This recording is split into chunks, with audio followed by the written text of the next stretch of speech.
they were planning on taking him and burning him alive as a heretic in the Catholic courts. And it was a group of knights that abducted Luther. He didn't even know who they were. He thought they could have been Catholic, militants.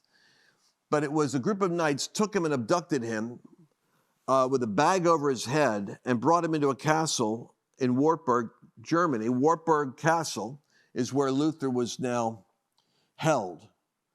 And while he was there, he penned a song which really became the theme of the Reformation. And it's strange to me that I think that anointing on that hymn applies to us today. And though this world with devils filled should threaten to undo us, we will not fear, for God has willed his truth to triumph through us. It's amazing. It's German and translates to English, and it's so anointed.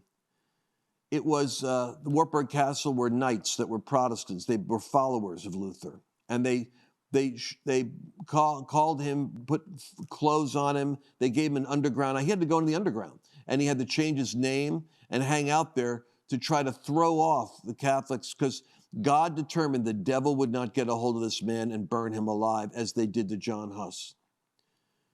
But Luther looked through the castle bars as he sat there with his Bible, and he wrote the words, "A mighty fortress is our God, a bulwark never failing.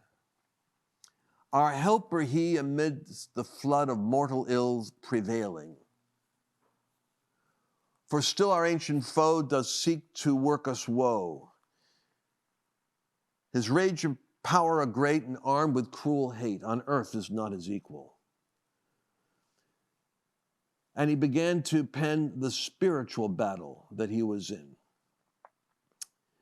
and the necessity of how Jesus himself would be the one who would win the battle. It wouldn't be Luther. He didn't have the strength, but Jesus was rising up in his people